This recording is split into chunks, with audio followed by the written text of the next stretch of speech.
Para os alunos e alunas do curso de Letras em Inglês do SEAD, da Universidade Federal do Piauí.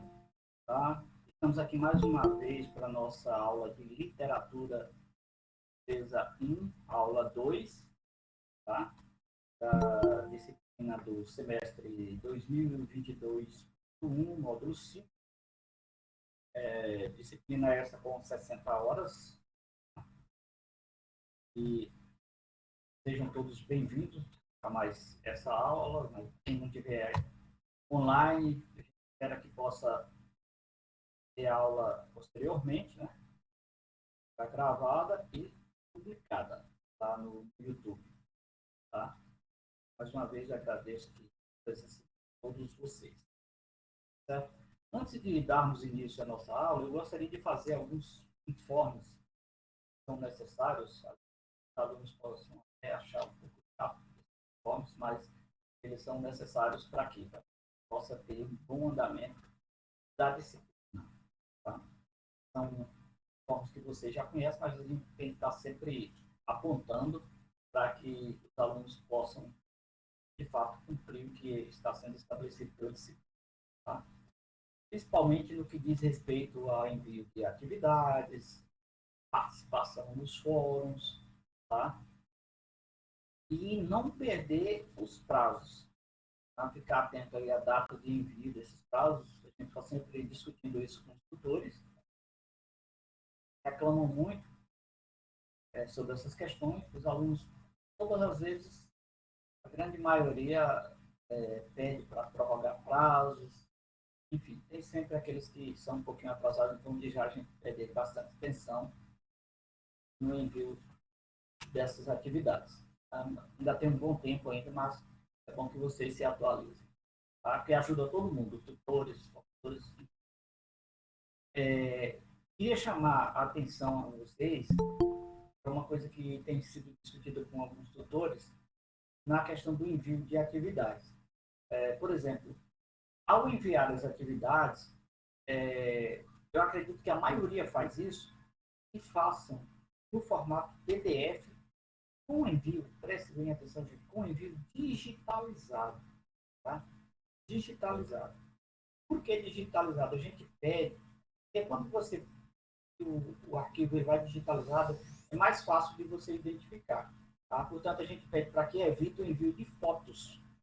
Às vezes o aluno faz a atividade, tira uma foto, ou faz um screenshot que não sai bem feito, e fica difícil do tutor visualizar. Então, evitem enviar a foto do arquivo que você fez por celulares, né? Isso aí atrapalha às vezes. E também, quando vocês responderem as atividades, não envie somente as respostas. Já aconteceu do aluno enviar somente as respostas, principalmente questões que são subjetivas. Tá? Você tem que mandar a atividade completa com a devida identificação do seu nome. Porque fica ruim para o tutor na hora de responder, de corrigir as suas atividades. Então, mandem a atividade completa com as perguntas e respostas. Perguntas devidamente respondidas. Certo? Então, vamos ajudar os tutores para que eles possam fazer o trabalho corretinho, não ter nenhum problema na hora de fazer as avaliações com vocês, sejam elas das atividades ou da prova propriamente. Uma outra questão, um outro informe aqui que nos passou desapercebido na aula anterior foi sobre os vídeos que constam na plataforma. Tá? Eu acredito que a maioria já devem ter assistido, mas é importante que a gente possa fazer aqui, dar mais ênfase na questão dos vídeos. Por quê? Porque eles são fundamentais para que vocês possam entender a disciplina e absorver mais ainda o conteúdo, que é uma forma muito interativa de se obter mais, de absorver mais o conteúdo. Tá? Então, não deixem de assistir aqueles vídeos. São vídeos curtos que certamente vão ajudar vocês. O vídeo 1, o primeiro vídeo, ele fala das origens do inglês, das duas fases da língua, do inglês antigo e do inglês médio, com suas respectivas literaturas. Fala do início lá da literatura. É muito, muito bom esse primeiro vídeo. Muito interessante você assistir ele para depois você passar para o material. O vídeo 1. Já no vídeo 2, é um arquivo riquíssimo, muito bom também, com a biografia do maior dramaturgo de todos os tempos, né, o William Shakespeare. Destaque para as obras mais marcantes da sua carreira como escritor, poeta e dramaturgo. Então, esse vale a pena você assistir, também não é muito longo, tá? E contém informações valiosíssimas sobre a vida e as obras do William Shakespeare. Tá? Vale a pena conferir. Vídeo 3, ele traz sugestões. Esse aqui é muito bom, principalmente para quem já é professor de inglês. É um vídeo que traz sugestões de ensino da literatura inglesa, né, com a sua variedade de estilos e gêneros, que pode contribuir bastante para o processo de ensino e aprendizagem, principalmente no ensino fundamental. Tá? Ensino fundamental e também ensino médio. Ele inclui dicas de leituras que vão desde o Rei Arthur até obras contemporâneas da literatura inglesa, tá? Como obras da autora J.K. Rowling, que é a autora do Harry Potter, a literatura contemporânea. Desde o Rei Arthur, ele dá dicas desse vídeo, o apresentador ele nos passa essas dicas para que a gente possa estar pegando e colocando na nossa grade para o ensino, tanto no ensino fundamental como muito bom também.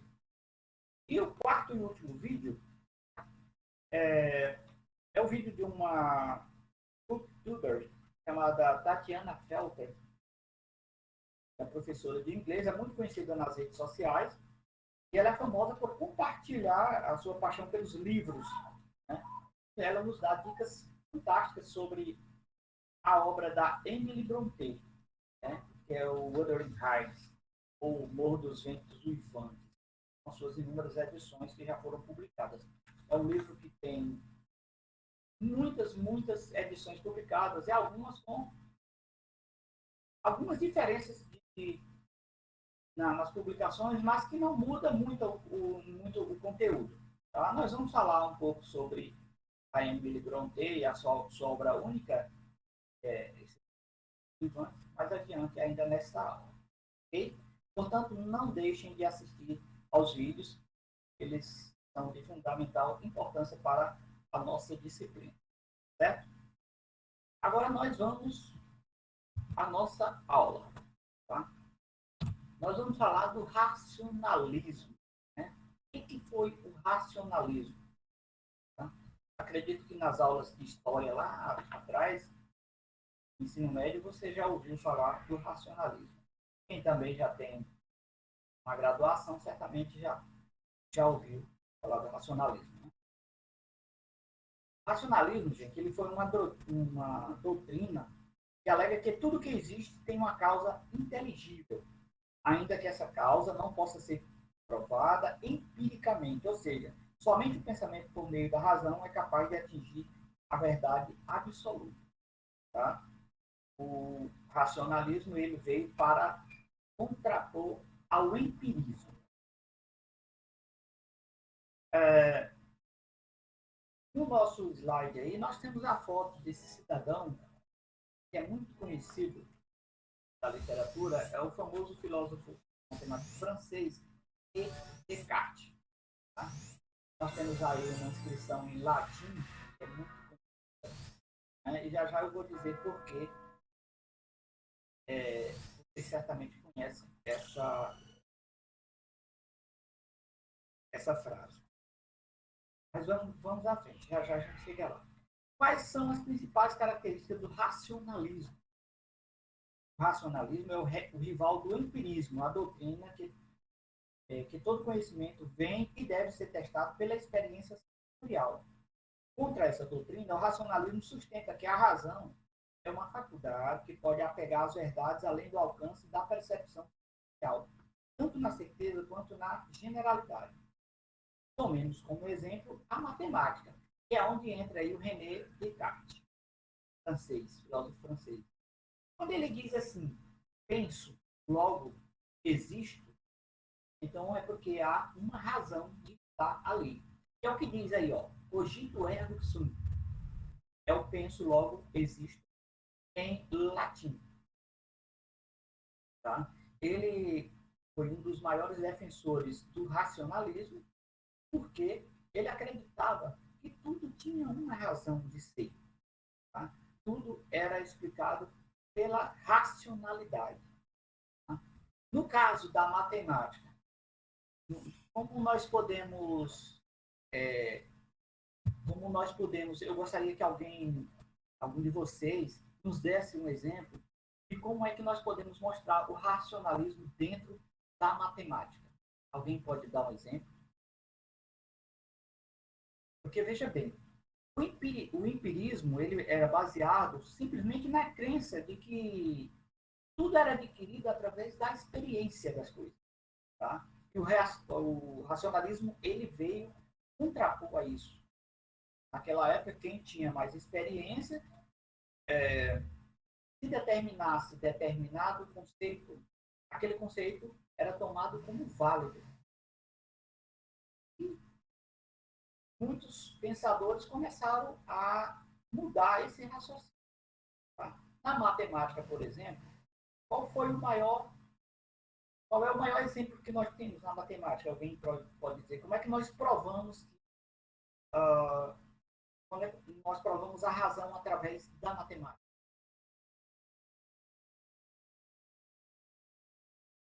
Eu vou dar aqui um exemplo. Vou digitar aqui. Não, podemos falar. Vamos lá. Se eu digo assim, 2 mais 2, 2 mais 2 são 5. Será que eu estou correto? Se eu falar 2 mais 2 são 5, eu estou correto? Alguém pode me dizer quanto? Não. Pode falar, Antônio Carlos. Eu não Não, estou, né?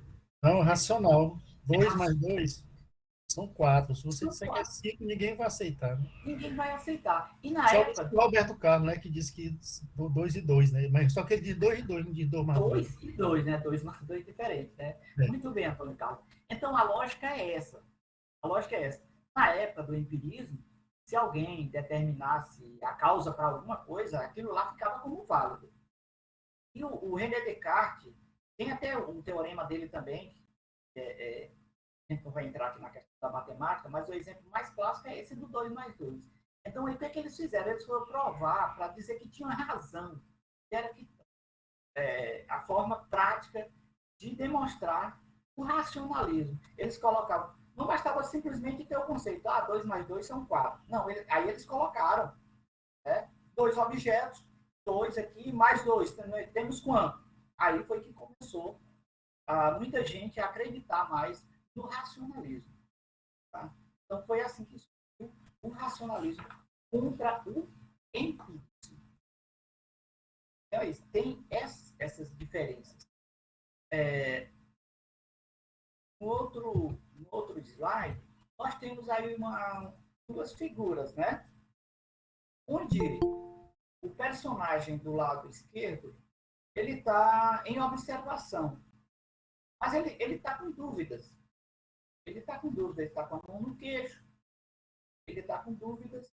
Já o outro, ele tem um objeto na mão. Que objeto é esse? Qual é o objeto que nós temos aí, pessoal? A lupa. Ele tem uma lupa. O que quer dizer essa lupa, Antônio Carlos?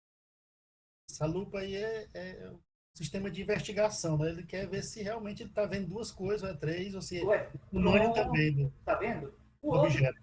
e o outro não, ele está na dúvida. Se alguém chegar, ele está com o objeto na mão, esse outro. É. É a comprovação, Edmilson, exatamente. O racionalismo se dava pela comprovação. Então, o personagem da esquerda, se alguém chegar para ele e disser que esse objeto é uma lâmpada, ele vai acreditar. Já o personagem que está com a lupa, ele está fazendo o papel de observador. Ele tem que chegar a uma conclusão através da prova. Por isso que ele está com a lupa. Então, o racionalismo surgiu dessa forma. Certo? Na época do racionalismo, o empirismo ele defendia teorias que eram absurdas. Tá? Eram absurdas. E tem um detalhe. Quem duvidasse, naquela época, quem duvidasse, pagava caro. Pagava caro. Né? Galileu que o diga. Galileu que o diga. Por quê? Duvidar era desacreditar aqueles que defendiam a doutrina do empirismo. Então, não se podia duvidar. E isso começou um movimento que foi demonstrando de forma bem mais prática como que funcionava o racionalismo. Não bastava só defender a teoria, mas eles tinham que provar. Certo? Então, foi um período que trouxe bastante grandes mudanças na literatura da época, as mudanças que ocorreram nesse período. Vejamos aqui. Nós temos as diferenças aí do racionalismo. Vamos ver. O racionalismo, conhecer é dar razões, ou seja, é mostrar por que aquilo existe. No empirismo, conhecer é comparar dados. Tudo era feito à base de comparação. No racionalismo, o mundo é racional, o real das coisas é a forma, é a existência. Já no empirismo, o mundo é captado pelos sentidos, o real é a matéria. Olha só a diferença. No racionalismo, o modelo de conhecimento é a matemática. Por quê? Porque a matemática, todo mundo sabe que ela é uma ciência exata. E no modelo do empirismo, o que valia era a experiência. Tá? Era a experiência.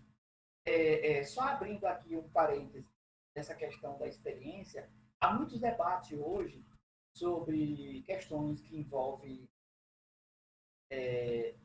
o conhecimento, isso em várias áreas, não?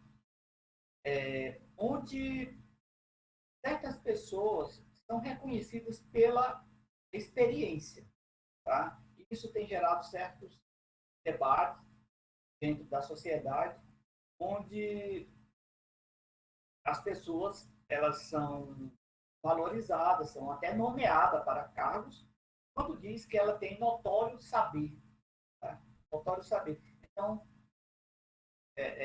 há esse debate, e isso nos remete à questão do empirismo, quando diz que a pessoa tem notório saber e pode ter esse respaldo de dar conceitos que são absorvidos por outras pessoas, que podem se tornar referências.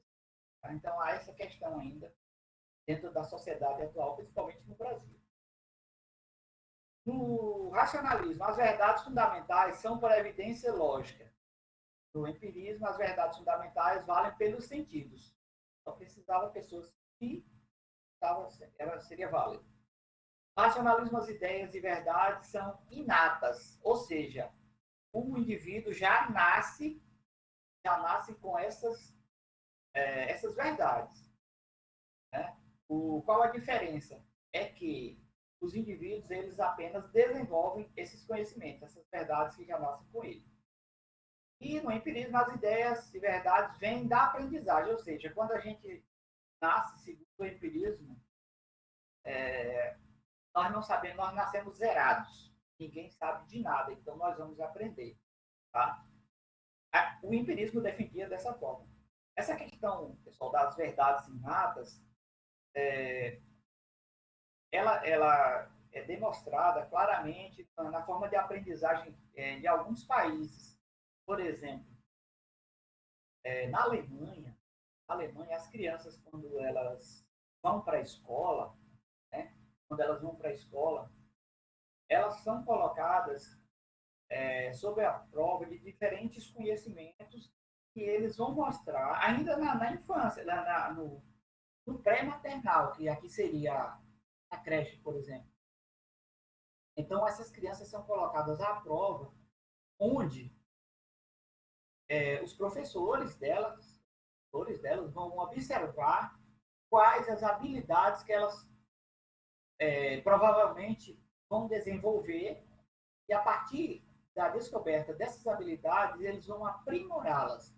Ou seja, eles colocam as crianças em contato com diversos tipos de conhecimento, por exemplo, aparelhos, instrumentos musicais, aqueles brinquedos de montar, e ali a criança começa a desenvolver a habilidade. Se ela, por exemplo, se ela começa a se identificar mais com o instrumento musical, eles já percebem que aquela criança ela tem uma vocação para a música, então vão ter aquelas habilidades. Sem deixar de as demais habilidades também acompanhar. O conhecimento formal, a aprendizagem formal, ela não fica para trás também. Tá? E no racionalismo, o conhecimento existe a priori, já no empirismo, o conhecimento existe a posteriori, ou seja, tem que aprender depois. Tá?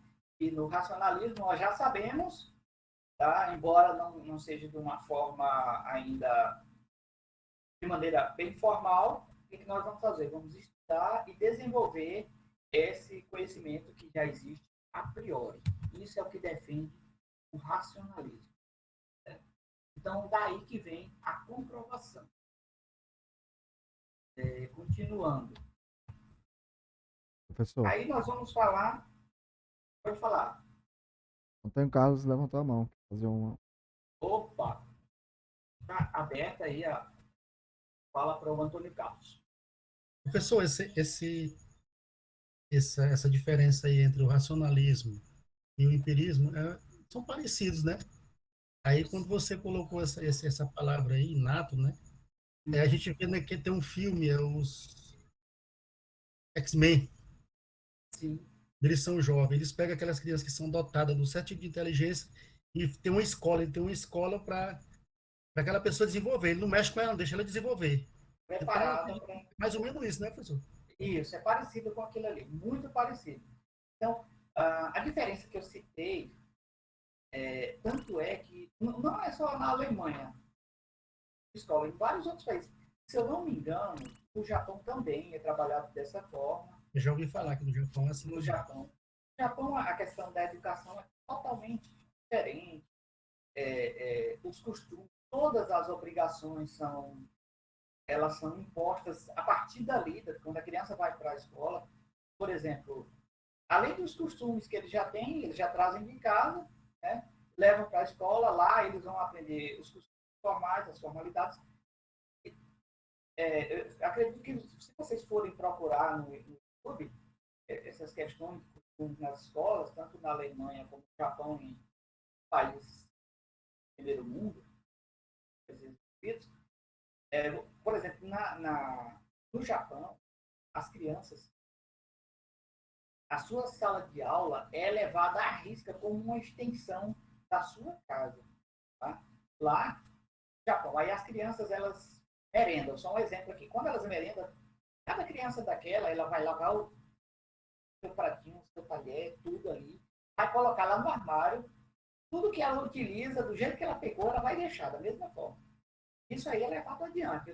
Tomem como, por exemplo, os torcedores no futebol japonês, né? Quando tem uma partida de futebol, terminou a partida, o que eles fazem? Né? Todo torcedor, aí eles levam um saco de lixo, aí vão recolher o lixo que eles mesmos produziram ali durante a partida. Tá? Então, isso são costumes que já vêm dentro dessa aprendizagem, sem contar com a questão da aprendizagem vocacional, né? Que é baseada aí no racionalismo. Então, na verdade, nós já nascemos com certas habilidades, porém é que nós não conhecemos. Então, nós trabalhamos para que possamos desenvolvê-las. O racionalismo é isso. Né? Mais alguém aí quer levantar a mão? Fazer alguma colocação? Vamos lá. Aí nós temos a poesia e prosa na época do racionalismo. O racionalismo afirma que tudo que existe tem uma causa inteligível, mesmo que para essa causa não possa ser demonstrada empiricamente, tal como a causa da origem do universo. privilegia a razão em detrimento da experiência do mundo sensível como de acesso ao conhecimento. Então, ele já defendia que para que a gente pudesse chegar ao conhecimento, nós temos que desenvolver habilidades. É o que defendia o racionalismo. Nós temos alguns poetas dessa época que faziam parte também do racionalismo no século XVII. No começo do século XVII, os escritores ingleses deram a impressão de se unir mais como um grupo, uma figura como Ben Jonson na primeira metade do século, John Dryden no final da segunda metade, poderiam se tornar os líderes literários do período. Depois do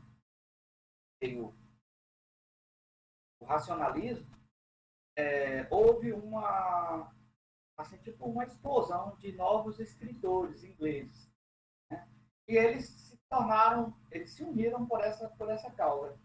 A maioria deles eram escritores que defendiam o racionalismo e tornaram líderes literários desse período. Seguindo adiante, nós temos aí os precursores do romantismo inglês, que foi uma época onde apareceu uma nova forma de vida na literatura inglesa, um novo meio de ver a literatura naquela época. Temos aí em destaque William Wordsworth, Samuel Taylor, Lord Byron, Percy Shelley, John Keats. Vale ressaltar que o Wordsworth, Coleridge, William Blake figuraram na chamada primeira geração do romantismo inglês, enquanto o Lord Byron, Percy Shelley e John Keats fizeram parte da segunda geração. Esse William Wordsworth, nós podemos dar destaque a ele. Ele produziu alguns dos maiores poemas do século XVIII, do século XIX. Em contraste com o decoro de muitos versos do século XVIII, ele queria relatar situações de vida comum em uma linguagem realmente usada pelos homens, incorporando o transbordamento espontâneo de sentimentos. A maioria de suas principais obras, foi durante a década de 1797 a 1808, incluindo a Abadia de Tinker, The Solitary Reaper, Resolução e Independência ou The Incubation of Mortality, também o Prelúdio. Wordsworth foi um dos maiores poetas do romantismo inglês. Tem também Samuel Taylor, Coleridge, foi um dos fundadores do romantismo. Algumas das suas obras mais conhecidas são Kubla Khan e A Balada do Velho Marinheiro. Esse eu acho que vocês já devem ter ouvido falar por aí. Já o Lord Byron inspirou diversos escritores, inclusive no Brasil. O escritor londrino nasceu em 1788, escreveu importantes obras como Peregrinação de Childe Harold, Dom Juan. Esse vocês acredito que já conhecem também. E um dos maiores poetas do romantismo também na Inglaterra foi Percy Bysshe Shelley. Nasceu em Fields Place, na cidade de Horsham. Se tornou célebre, particularmente por seus poemas mais extensos, Prometheus Unbound, Astor, The Triumph of Life, dentre outros. Já o John Keats também é muito conhecido da literatura inglesa. Ele é da segunda geração, ao lado de Lord Byron e Percy Bysshe. É mais conhecido por suas obras, incluindo Ode a uma Grega, Ode a um Roxinol e seu poema em formato longo, Edmion. Seu uso de imagens sensuais e afirmações como beleza e verdade, onde diz que a beleza é a verdade é a beleza, torna-se um precursor do esteticismo.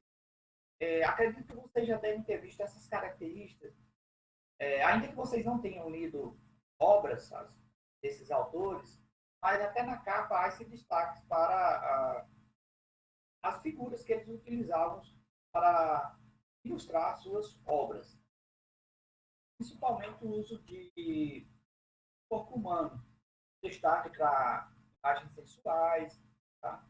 Já se colocavam nessa época. Aí, mais ainda do romantismo inglês,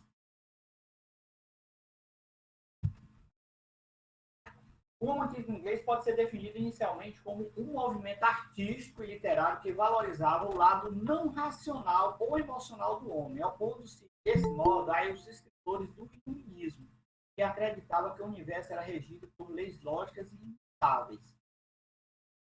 São destaques desse período Walter Scott, Jane Austen e Mary Shelley. Então, gente, o romantismo tinha esse lado aí, ele se opunha mais aos escritores da época do iluminismo. Tinha um pensamento diferente. Com os desenvolvimentos anteriores do gênero romance, coube ao século XVIII consolidar a ficção como uma forma de literatura e dar início à escrita de romances que haveria de se estender continuamente até os dias de hoje. No período do romantismo, foi quando, de fato, começou a científica na literatura. Né? Porque a literatura da época, até então, ela era baseada na vivência da burguesia, dos reis e dos camponeses daquela época. Tá? Não se tinha ainda muito... a literatura não era voltada para a ficção propriamente. E já que nós estamos falando de ficção, nós temos aí um dos maiores escritores daquela época. Chama-se Daniel Defoe. Daniel Defoe, ele atribui-se a ele o pai das modernas obras ficcionais, sendo ele o precursor do gênero à época.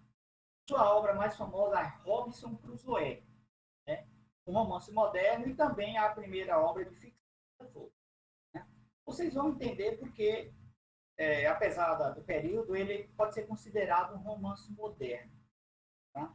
Só você lendo a obra para você ter uma ideia do que é a obra do Defoe. Depois do Defoe, teve ainda o Jonathan Swift. Com sua obra mais famosa foram As Viagens de Gulliver, ou Gulliver's Travels. Tá? Vamos falar um pouco dessa obra aqui do Daniel Defoe. Tá? Eu queria dirigir uma pergunta a vocês aqui. Algum de vocês já leram? Alguém já leu Robinson Crusoe? Ou já pelo menos ouviu falar? Você já leu? Não, né? Célia não ouviu. O Antônio Carlos. Já ouviu falar, Antônio Carlos, do Robinson Crusoe? Já ouvi falar, mas não li, não. Não leu, né? Bom, o Robinson Crusoe, ele é inspirado numa história verídica. O que aconteceu? A história de um marinheiro, né, chamado Alexander Selkirk, que o navio dele afundou. Por isso que ela tem também um caráter autobiográfico, que fala da vida desse marinheiro. Né? E a temática dessa obra, ela fala da existência humana, da solidão do Robinson Crusoe. Então, o Defoe ele abriu o caminho para o moderno tema central da alienação e do isolamento. E a história ela retrata a vida de um náufrago, né, que passou muito tempo solitário numa ilha, e isso trouxe para ele várias provações. Por isso que ela fala da provação, né, da alienação, do isolamento e do contentamento de estar ali sozinho, isolado, vivendo sozinho. Robinson Crusoe passou por isso. O Daniel Defoe cria a história de Robinson Crusoe. É um jovem marinheiro inglês que decide seguir seu caminho em aventura. ele embarca em um navio que é apanhado por uma tempestade e o navio afunda, né? Aí toda a tripulação morre, só ele que é o sobrevivente, que acaba isolado em uma ilha no Caribe. Lá ele tem duas opções, ou deixar se levar pela maré ou lutar pela vida. E aí ele opta pela segunda opção. Busca por mantimentos no navio naufragado, constrói uma casa de madeira na praia e outra embrenhada na floresta, né, na qual ele chamava a casa de campo. E lá ele passou a ter a vida dele solitária, né? O que ele fez? Ele pegou vários mantimentos no navio, o navio ficava próximo da costa, afundou totalmente. E ele pegou mantimentos, ferramentas e foi aproveitando, né? Lá ele plantou cereais com grãos que ele encontrou no navio, fabricou suas próprias ferramentas, né? Fez cadeira, fez tudo o que ele necessitava de utensílios para sobreviver naquela ilha. E ele passou 25 anos de solidão absoluta nessa ilha. O Robson descobriu outros valores éticos, inclusive a religião, pois passava a ler a Bíblia que encontrava no navio. Tá? Aí, onde a temática ela é reportada, que ele até passou a ter contato com a fé, porque ele lia a Bíblia que conseguiu lá no navio. O Ricardo disse que leu, né, quando era adolescente, porque há muitas versões assim mais, digamos, mais light para criança. Robson Crusoe. Tá? Sim, continuando. Depois de anos e anos, Robson Crusoe descobre uma pegada. Depois de muito tempo. Ele não sabia que existiam outras pessoas na ilha. Né? E aí ele percebeu que a ilha era dividida com uma tribo de canibais. Olha só. E ele conseguiu ter contato com um desses canibais. Né? E ele passou, era um índio, né? Ele passou, ele fez desse índio escravo dele. E ele deu o nome dele Friday. Passou a chamá-lo de Friday. Friday é sexta-feira. O nome do índio o nome do índio é sexta-feira mesmo. Ele deu esse nome para ele. A princípio, ele tentou voltar às origens sociológicas, né, fazendo o índio de escravo. E aos poucos, entretanto, o índio passou a ser, foi o amigo dele. Aí onde entrou o lado humanitário dele. Né? O índio passou a ser um grande amigo dele. E a história dele é bem longa. Né? O Ricardo e os demais aqui, eu não sei se quem já leu também, se o Ricardo, como leu, ele ainda era adolescente, mas eu não sei se ele lembra disso. O Robson Crusoe, depois de um tempo, ele conheceu outras pessoas, ele foi para a África, eu sei que da África, ele voltou, olha só, ele voltou para o Brasil. Ele passou um tempo no Brasil também, na Bahia. Está lá no romance do Daniel Defoe. Interessante isso aí. Ele viveu 4 anos no Brasil, fazenda de açúcar. Enfim, a história dele é muito interessante, assim como também as viagens de Gulliver. A viagem de Gulliver também, do Jonathan Swift, é uma obra muito interessante e ela faz parte da ficção, nós podemos chamar de já uma ficção já bem moderna. Então, o Robson Crusoe, eu sugiro que existem vários filmes também, e se você não quiser assistir o filme, pode ler o livro, que é uma boa pedida, e eu aconselho muito que vocês façam isso. Certo? Depois do aparecimento da ficção moderna, nós temos aí a era vitoriana, que foi um período muito longo lá na Inglaterra. A era vitoriana ocorreu em 1837 até 1901. Foi marcada pelo reinado da Rainha Vitória no Reino Unido, um período de grandes transformações econômicas, políticas e culturais. Também conhecida como período vitoriano. Eu acredito que também, lá na história geral, vocês já estudaram a Era Vitoriana. Essa época é caracterizada pela consolidação da supremacia inglesa, dos mares, pela conquista das colônias na África e na Ásia, o aumento das indústrias e o estímulo às artes. Então, foi um período de grandes transformações que ocorreu lá no Reino Unido.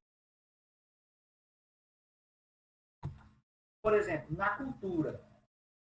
Durante a Era Vitoriana, houve a restauração do prestígio da coroa inglesa e o enriquecimento da classe burguesa, além da implantação de rígidos valores morais e da repressão aos críticos das ideias vitorianas. E a perseguição às pessoas que não seguiam os valores morais propostos pelo regime. Na verdade, ainda existia o imperialismo e os valores eles eram impostos às pessoas para que pudessem seguir a forma como o reinado da Rainha Vitória era mantido. A Era Vitoriana foi um período no qual a rainha reinou no século XIX durante 63 anos. Foi de junho de 1837 a janeiro de 1901. Então foi um período bem longo. A Rainha Vitória ela subiu ao trono quando seu tio Guilherme VI morreu, sem deixar herdeiro. E ela foi coroada com 18 anos. A economia da Era Vitoriana foi bem marcante e trouxe medidas econômicas que foram adotadas. Uma das mais importantes das medidas que foram adotadas foi a revogação dos atos de navegação, que foram instituídos por Oliver Cromwell, no século XVII. Se deu em razão do crescimento naval e outras nações que estavam afetando o comércio e a economia inglesa. Então, o período da Era Vitoriana mudou muito a forma de se viver na Inglaterra. E nós temos aqui alguns aspectos do vitorianismo. Né? O Reino Unido se expandiu, suas colônias para a África, para a Índia, além do Oriente Médio e das regiões da Ásia. A Inglaterra se tornou a nação mais poderosa do mundo. Hoje nós sabemos que a nação mais poderosa do mundo são os Estados Unidos. E lá atrás nasceu de uma colônia inglesa, né? Veja só. Como era a Inglaterra nesse período. Então, passou-se a chamar Império Britânico. Aí, mais algumas características do vitorianismo, a percepção das desigualdades sociais, nesse período ela foi acentuada, a criação do esteticismo da arte pela arte, porque naquele período eles não sabiam o que era arte de fato, o conceito do que era a verdadeira arte, ou seja, o reconhecimento do que realmente era arte. A revolução do transporte público, com a construção dos primeiros trens e metrôs, foi no período vitoriano, a invenção da fotografia, do selo postal, o aparecimento da eletricidade, o telégrafo e o telefone. Em 1900, surgimento do estereótipo inglês cortês, cristão, engajado em alguma sociedade filantrópica, controlado emocionalmente. Esta idealização foi o contraponto para se comparar aos colonizadores. Então foram esses os principais aspectos do vitorianismo. E aí nós temos a literatura na era vitoriana. Os principais nomes da literatura, nós temos nomes famosos que com certeza vocês conhecem. Oscar Wilde, George Eliot, Charles Dickens e as irmãs Charlotte, Emily e Anne Brontë. A literatura do período pode ser dividida entre os romances onde narravam os gostos e hábitos da burguesia, que se enriquecia, e autores que se dedicaram à ficção científica. Então, esse período foi um período de transição onde a literatura, principalmente, eram baseados nos costumes locais da burguesia e a outra ponta já estavam aqueles autores que destacavam pela ficção científica. Eles desligavam mais dos costumes da época. Então, nós temos esses destaques. E o destaque principal que eu coloquei para vocês foi das irmãs Brontë. Eram 3 irmãs que se destacaram na época, e uma delas teve o maior destaque, foi a Emily Brontë. Nós temos a Charlotte, Anne e Emily. Aí, ó, Charlotte nasceu em 21 de abril de 1816, a Emily em 30 de julho de 1818, Anne em 17 de janeiro de 1820, e elas nasceram lá em Yorkshire, no condado de Yorkshire.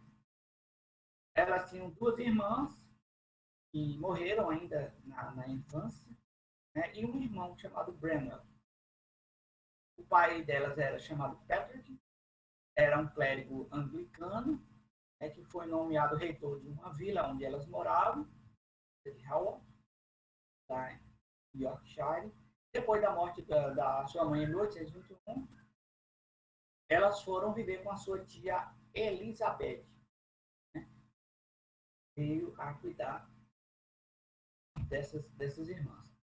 Bom, falando de Emily Brontë, né, que é uma sua obra única, Wuthering Heights, né? Quem já ouviu falar dessa obra? Vamos lá. Wuthering Heights. A Célia diz aqui que esses autores são os pós-modernistas, os que já apareceram com a ficção científica. Já começou naquela época, de 1901 para cá. Bom, vamos lá. Wuthering Heights. Alguém já leu essa obra da Emily Brontë?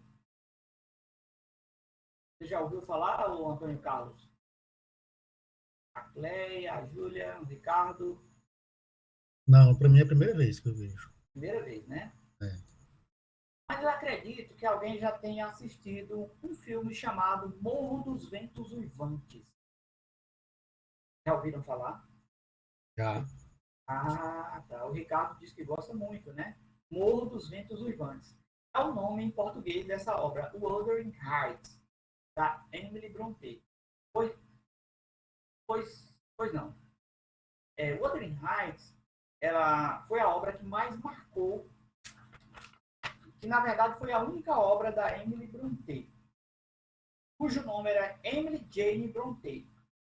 Ela foi uma escritora e poetisa britânica, autora desse romance, né, Wuthering Heights, que hoje é considerado um clássico da literatura mundial.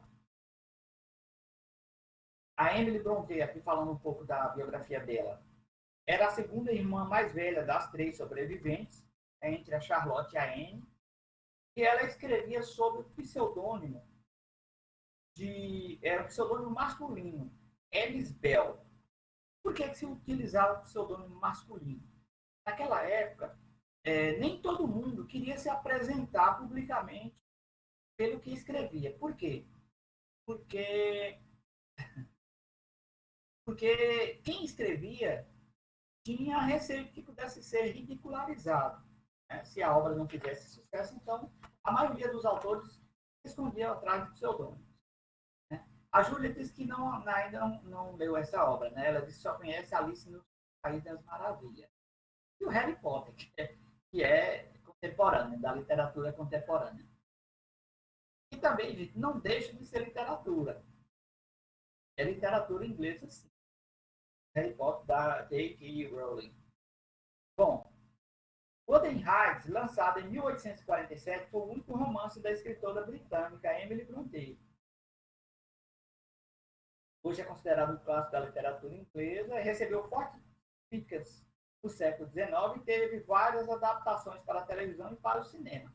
Olha, pessoal, em se tratando de críticas, essa obra, na época, foi muito criticada. Tá? Só que depois teve o reconhecimento mundial.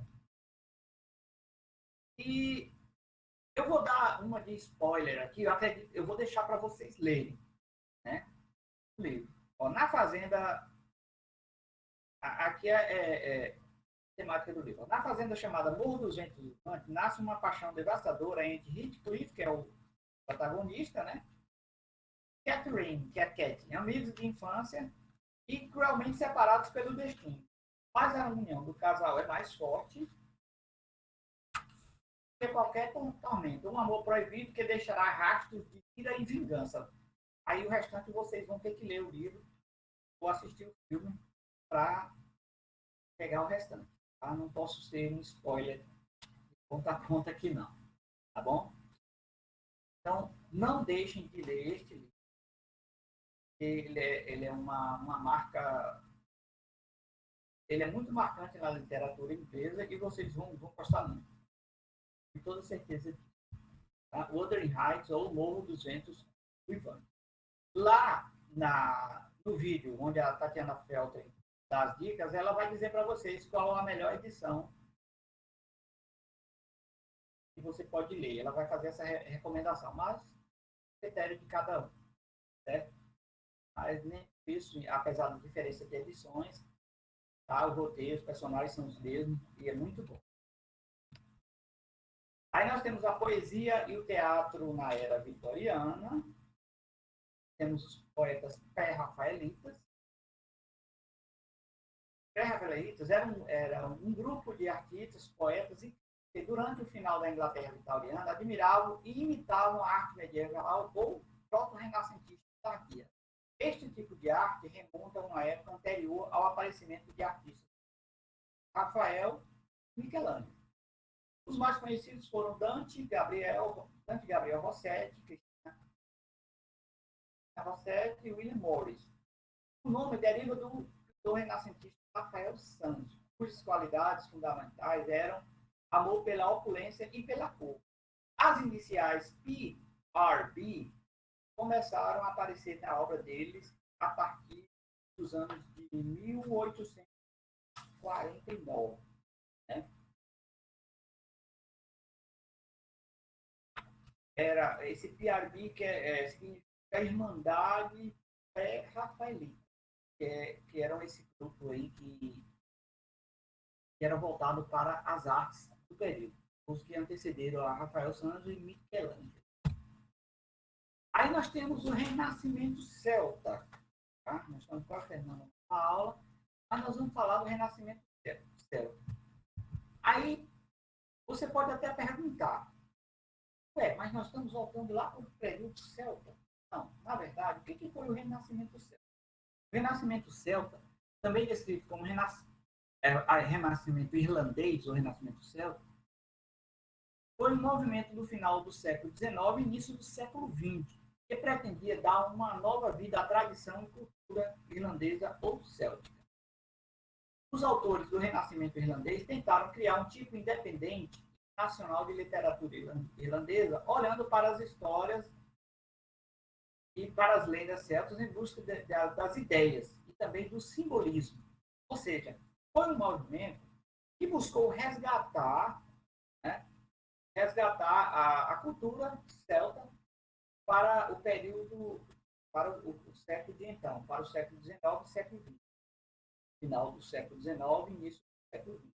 Eles tentaram resgatar essa cultura, tá? A cultura literária, que ia desde das artes, das obras, da literatura em si, literatura escrita, também da língua.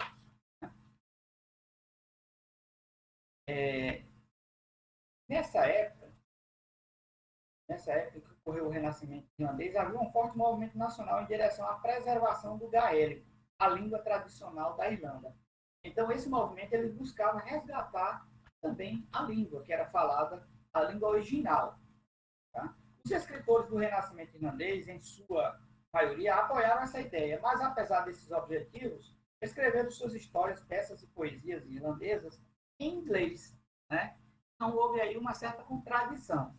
Apesar de querer o resgate das tradições e da cultura, e principalmente da língua, eles escreveram as suas obras em inglês, idioma falado na Irlanda. Embora as principais ofertas do Renascimento inglês fossem literárias, também houve avanços na música, no artesanato, nas roupas, na arte, que promoveram a identidade cultural. Tá? Então, esse movimento ele existiu e ele teve grande destaque no período. Durante esse período, bordado, design de metal, joias, marcenaria, cantaria e tecidos eram todos partes de um estilo celta distinto, que preservara até os dias de hoje. Ainda existe muito dessa cultura na Irlanda, com destaque para toda essa cultura dos celtas, o resgate da cultura celta. Então, esse foi o renascimento celta chamado, e não a volta, tá, da cultura celta. Aí nós temos, para encerrar, o fim da era vitoriana. Então, era vitoriana e do imperialismo. A era vitoriana britânica do século XIX ainda exerce muita influência nos dias atuais, seja nos artigos de moda, design ou arquitetura. Né? Nós vemos aí a influência do período vitoriano. Essa influência ela é mostrada na moda, na decoração, na arquitetura, na porcelana, vários costumes que ainda hoje existem no Reino Unido. Aqui, por exemplo, pessoal, vocês veem aí o Palácio de Buckingham com o Big Ben, né? E vocês podem observar em Londres, você já viu alguma imagem da Londres atual, existe a Londres que é preservada, onde os prédios históricos são preservados, e não pode, é proibida a construção de prédios modernos nessas áreas. Então, eles preservaram bastante, principalmente na questão da arquitetura. Na moda, algumas características importantes desta época ainda são encontradas em acessórios de moda, né, decorações e afins. Neste primeiro, os detalhes vitorianos são evidenciados nas rendas, nas golas altas, nos babados, mangas bufantes, laços, espartilhos e cores escuras. Então, essa moda ela é preservada ainda nos costumes atuais. Muitas pessoas, o estilo vitoriano ele ficou marcado na moda também. Na decoração, né? A decoração vitoriana é composta por muito veludo, franjas e borlas, diversos tons de uma mesma cor, além de combinações florais com fundo branco, eram utilizados para estampar tecidos, imobiliários e paredes. Então, até hoje, a decoração está presente e muitas pessoas admiram esse tipo de decoração. E aí nós temos também mais uma demonstração da arquitetura presente até os dias de hoje. Nas construções do estilo vitoriano é facilmente reconhecido. Né? Onde você chega, quem entende de arquitetura vai ver o estilo vitoriano ele se destaca de qualquer outro tipo de construção. Tá? E aí, por último, nós temos destaque nas peças de porcelana. Né? Porcelana. Os detalhes, eles aparecem, todo ele está presente tanto na porcelana como no artesanato. Nesses que nós temos aí na apresentação, o ouro, o símbolo de luxo e riqueza, está presente em delicados filetes aí nas bordas que contornam as peças desta coleção, que traz o estilo clássico e aristocrata da época. Tá? Então, as marcas do vitorianismo ela ficou presente, está preservada até hoje. Ou seja, não é um estilo que apareceu, desapareceu. Embora existam outros estilos modernos em evidência, mas ainda muitas pessoas admiram estilos tanto na arquitetura, na moda, tá? Na decoração e nos artigos de porcelana e artesanato. Certo? Então, muitas contribuições elas ainda estão presentes hoje na cultura inglesa e, por que não dizer, cultura mundial. Tá? Eu queria que alguém fizesse alguma colocação sobre as obras que foram apresentadas, período vitoriano, algum questionamento? Antônio Carlos, a Júlia, Ricardo, alguém mais aí? Quer fazer a observação? A Adriana, a Andressa? Vamos lá, pessoal. Certo. Ainda que não haja questionamento, mais uma vez eu peço a vocês que respondam às atividades tá? Não percam os prazos, porque senão o seu tutor vai puxar na orelha, tá? E eu espero que todos também acompanhem os fóruns, né, e respondam, participem dos debates, certo? Então, por hoje é só. Quero agradecer aqui a presença de todos vocês.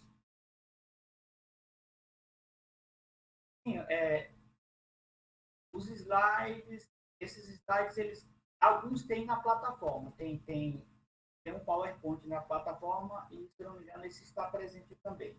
Tá? Se não tiver, você vai cobrar do seu tutor. Tá certo?